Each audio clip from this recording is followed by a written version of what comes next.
Hello world, Mr. Resistor here, continuing our alpha journey, and it looks like we've got an update.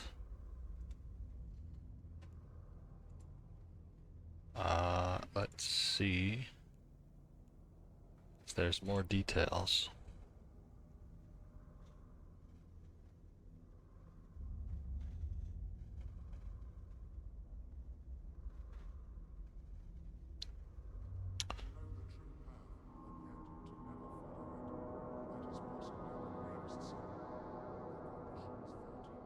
Looks like Marauders are getting a bit of a nerf.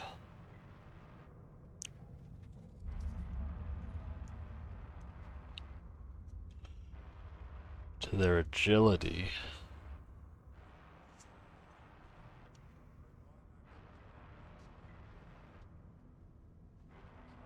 See, their agility's been pulled back, making them kings of damage and tanking still, but no longer the unassailable rulers of the ESS.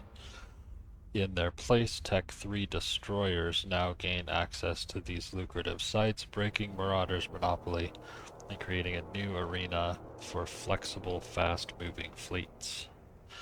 ESS cloaking tactics have also been reworked, forcing defenders to reveal themselves sooner and giving raiders a fighting chance. I've never done ESS, so I don't know if that's good or not.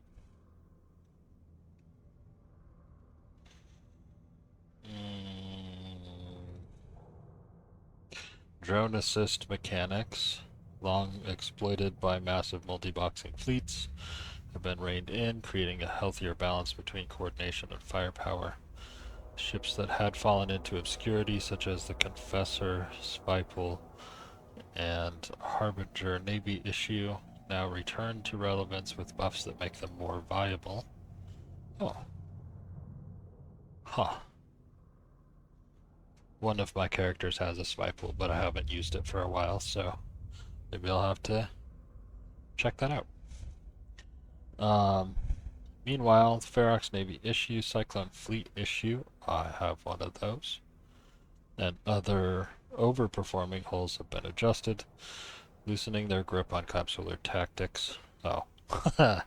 Well, okay. Bad news for me, I suppose.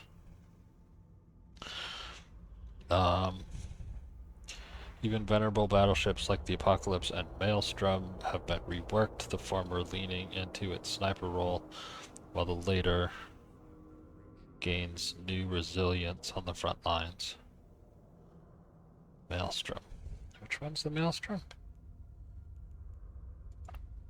My first character used a Maelstrom, I believe. Yeah. For a long time. To run L4 missions. So that I took a long break, and when I came back shortly before I started this channel, I lost it. Did an L4 mission in a low sec system. It didn't bring enough ammunition, so I ran out. I was able to finish the mission, but somebody jumped in on me and tackled me. And my drones just weren't enough to take them out. So, yeah, they were able to kill my Maelstrom. It was a sad day. Um, but well, that character now has a Tempest fleet issue, so all good. And has skills for a Vargur, but hasn't acquired one yet.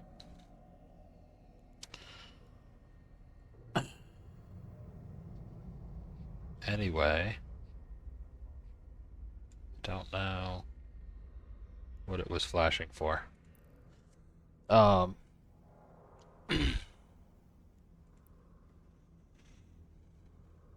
right. So,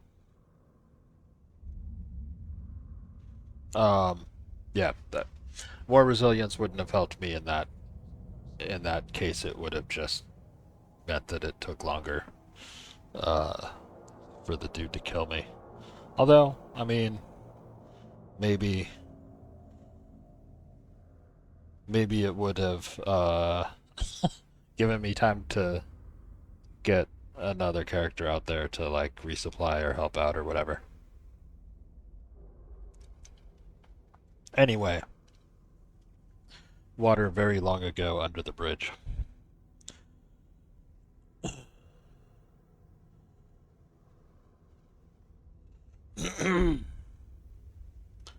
So these changes add up to a battlefield that is less predictable, more diverse, and ultimately more exciting. Capsulers will find themselves revisiting ships that they had long ago ignored,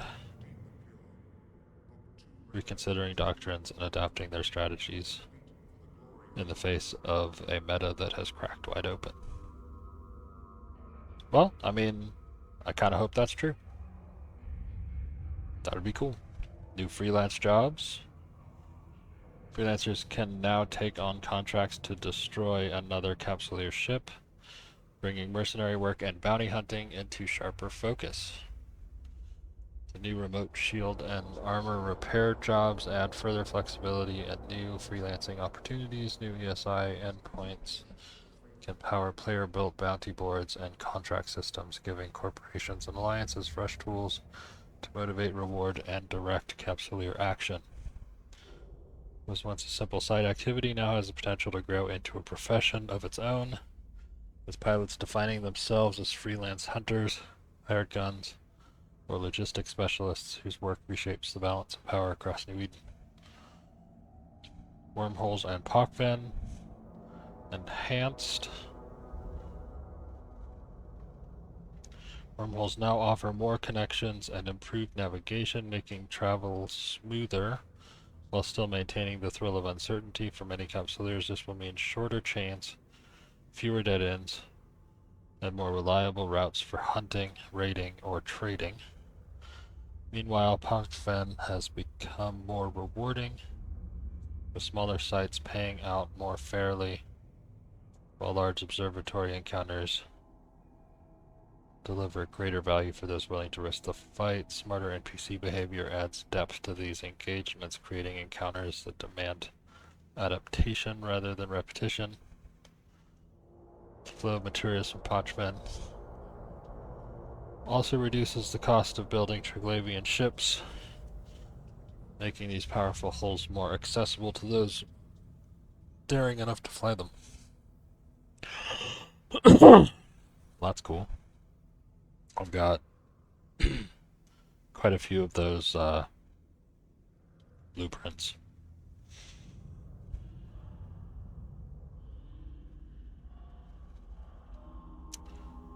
Let's see. Quality of life improvement. Skyhook configuration can now be handled remotely.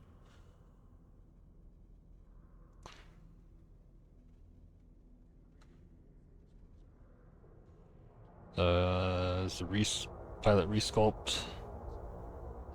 Claim a free certificate in the NES along with 1,500 skill points. Cool.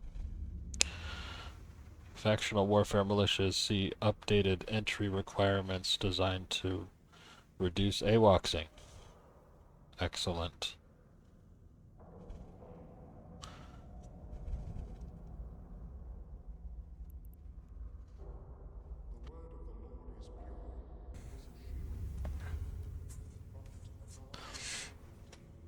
If you're not sure what AWACSing is, it's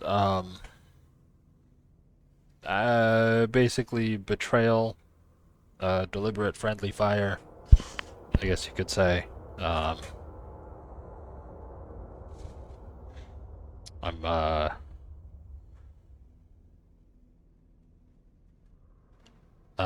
Yeah, attacking your own side, basically. Which is one of the things that the faction warfare LP farmers do, particularly Chinese, Amar players have a particularly bad reputation for doing that sort of thing because they're just trying to monopolize all the plexes and get all of the LP. Um,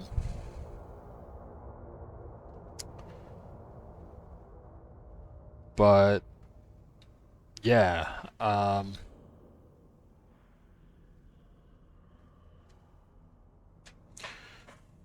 so it's called AWOXing in Eve because it's named after a player who famously like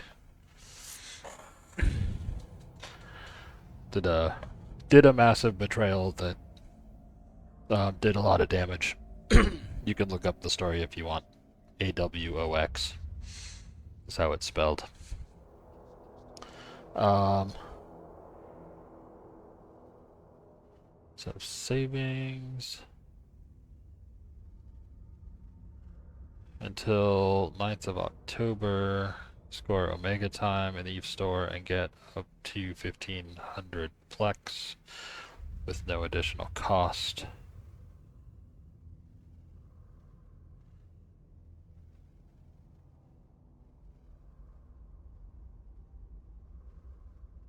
Okay.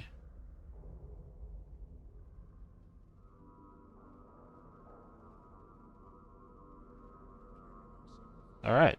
Well, seems like there's a lot going into this, so that's cool. But what are we doing today? I think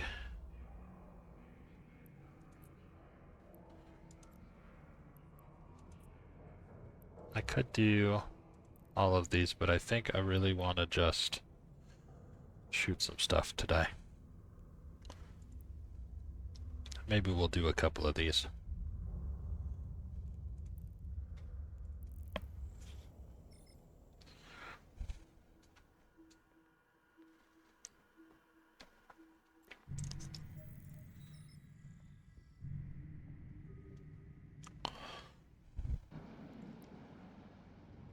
Warp drive active.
drive active.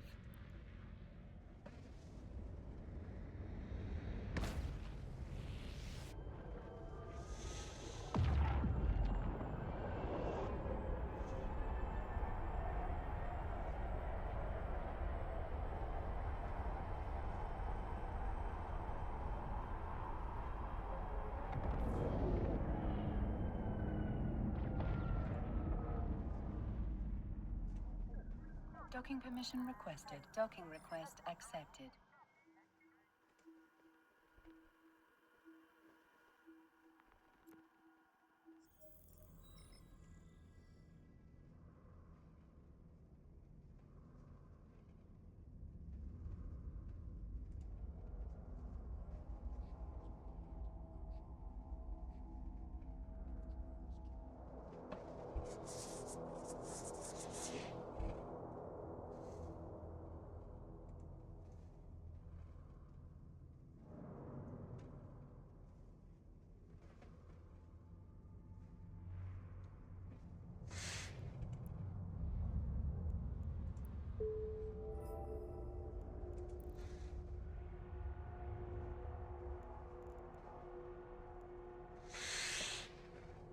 All right.